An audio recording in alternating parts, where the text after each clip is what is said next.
Welcome back, everyone. In this episode, you'll catch us doing some of the smaller, more mundane jobs like jet washing the garage and removing a door frame.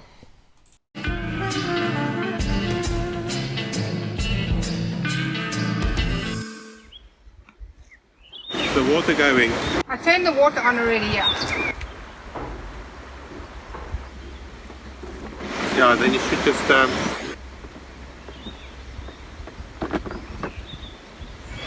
check if you turn it on, does it do anything?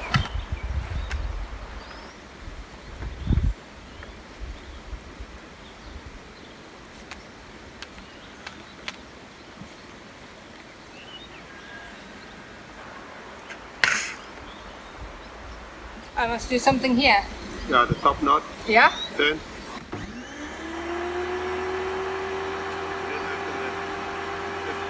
Sorry?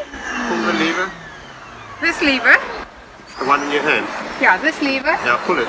While it's on. Pull. No, Huh? just pull it. I'm pulling it. No, there's no water coming out, so either the tap's closed or But this isn't on. doesn't matter. Oh.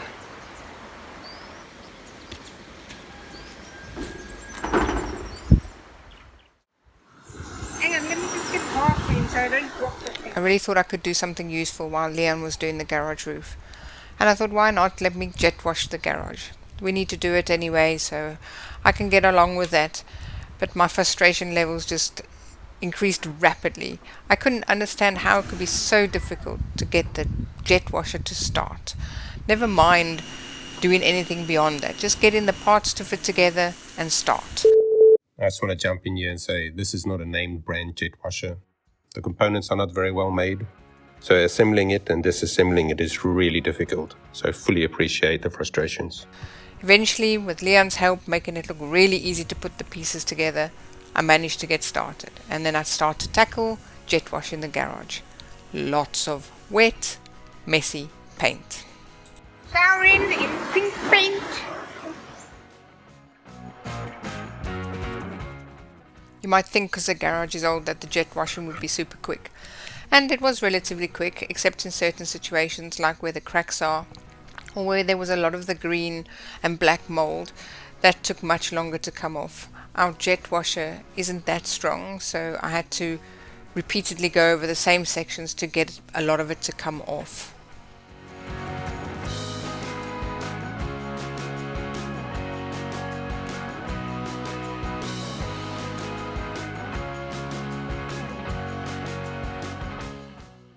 I had to go get my glasses because of the paint splatter.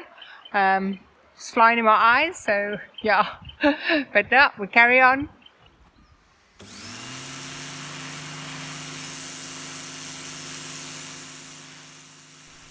This back part of the garage was the worst wall out of all of them, predominantly because of the shade that it sits in, and when we had the trees here, the shade would have been much worse. It really rarely gets any sun.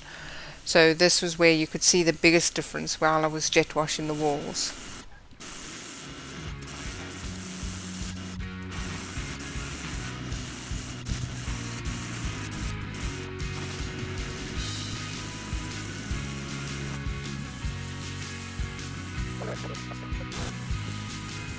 As I'm going along, I start to stand more sideways. I found that this helped a lot more with the amount of debris that landed on me, as well as trying to keep my glasses clean. They were very full of water and the debris that I was struggling to actually see with them on.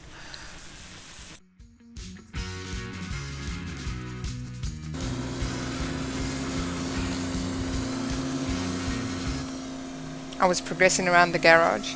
You can see the glasses are on top of my head, so I gave up the ghost on those. I couldn't see through them in the end. It was just terrible. So I just ended up having them on top of my head and continuing without them. But this portion of the paint is where a lot of fine white paint came off. That, however, was quite difficult to get off with the jet washer fast. It only took a small bit off at a time, so it took quite a long time to move forward on this wall.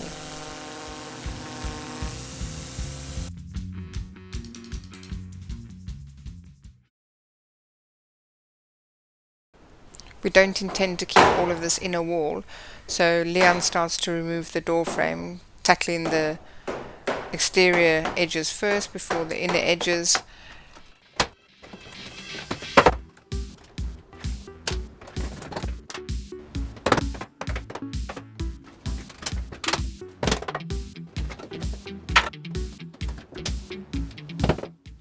Here you'll see the outer edge once the door frame is removed before it tackles the inner edge. These door frames were made up with 2 pieces of wood in the inside edge and then a standard frame on the outside edge. I think it's quite unusual to have 2 frames forming the inside edge or 2 pieces of wood. So yeah, I'm not sure why they do it like that, but I found it quite interesting.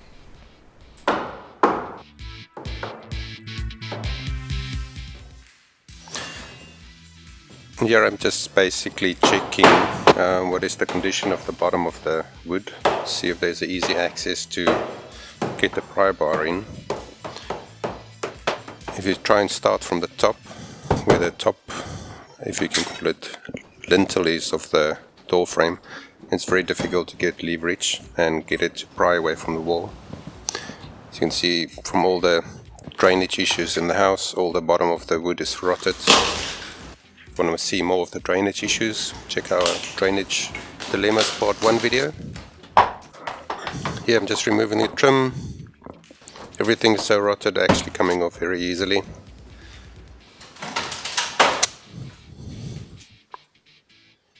Yep, very good condition still, the wood.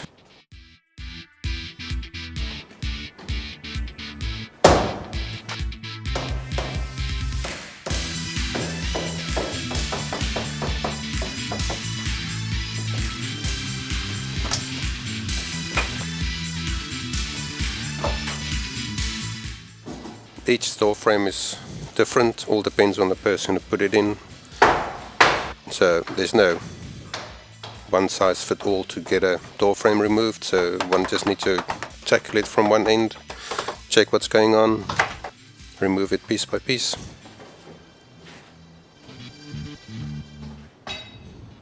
Yep, still rotted. Here I'm just checking if there's nothing specific that might fall off if I take the top lintel off, as you call it, because there's no lintels in this house.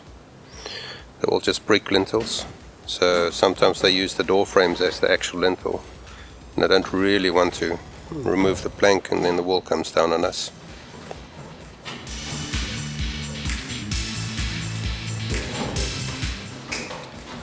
This last piece of the wood was definitely nailed in properly, gave a bit of a fight, eventually got it out.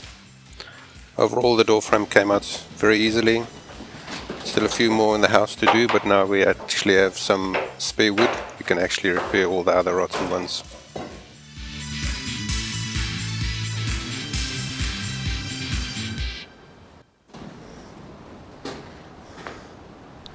Now the one side of the door frame is removed. The wall is all ready for us to knock down when we get to that point. We hope you've enjoyed watching a bit of the mundane. Remember to subscribe and like. Till the next time, thanks for watching.